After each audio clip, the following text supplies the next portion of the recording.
spring sport is just around the corner. Toni Cook went to men's soccer tryouts last week to see what it takes to make it on the pitch.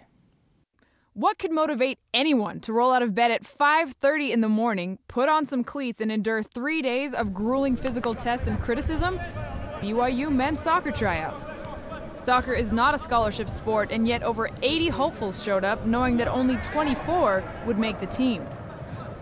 A lot of guys go on their mission. They went somewhere cool on their mission that played a lot of soccer, and they figure soccer's a sport for them, but they realize there's more than just liking the sport to it. So it's kind of funny, but it happens every year. Even returning players had to wake up at the crack of dawn and pay the $30 fee.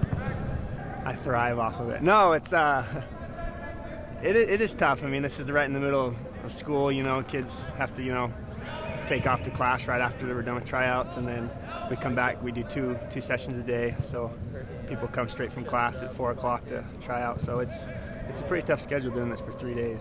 Well, I mean, it's fun to come out here and see the level of play increase every year. I mean, this is my 5th tryout, so every year it's just the players are getting better and better.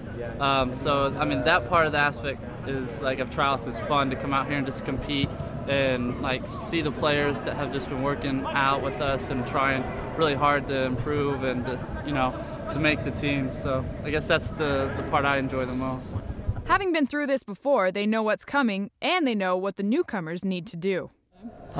Take the opportunities while they're here. For field players, if you got a shot, take it. Don't be too passive. Don't get nervous and, clamp up. But and keepers, loosen up. Just play your game. Don't get out of your game because there's coaches watching. Just do what you've always done. To be honest, I think the best thing a player could do is just be real active, real loud, always want the ball, and then just be simple and never lose possession. If they can do that, that's sort of a mark of a great player. My tips would be find guys that have been on the team, make friends with them, and don't try to do too much. Unfortunately, when you come out here, you feel like you have to dribble more, you have to score the goal. Really, they're just looking at players that can keep the ball, that don't lose it, and then that can make things happen on both ends.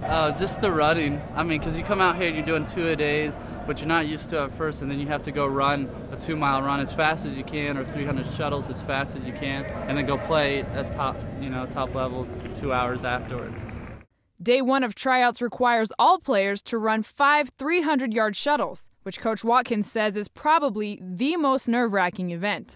Yeah, a lot of the guys are nervous. There's a lot of guys who think, who have the excuse of the altitude, and we've seen every excuse. It's interesting. I mean, it's really a good way to cut people. And quite honestly, we're just sitting there watching them, and that's the time that we make the marks through their names. Okay. Soccer tryouts are different from NCAA sports in that high school seniors are allowed 1 day of tryouts. Casey John came all the way from Ogden. It's really good. I really like coming down here and playing. It's kind of a long drive, but it's just fun to come down and play, and these guys are really good, so it's good talent. How are your nerves at 6 a.m. this morning? I was a little shaky, but I calmed down after we got playing. Yeah, well, it makes sense over time to carry at least 4. So you send 4 on a mission every year, and so we're committed to 4. We have 4 recruits, but we like to have a group of about 6. That way the numbers stay even throughout the year. So we think we'll find another couple freshmen, 2 or 3 freshmen, and at least one of those being a goalkeeper. For those who do make the team or those returning to a guaranteed spot, Coach Watkins says this program isn't what it used to be.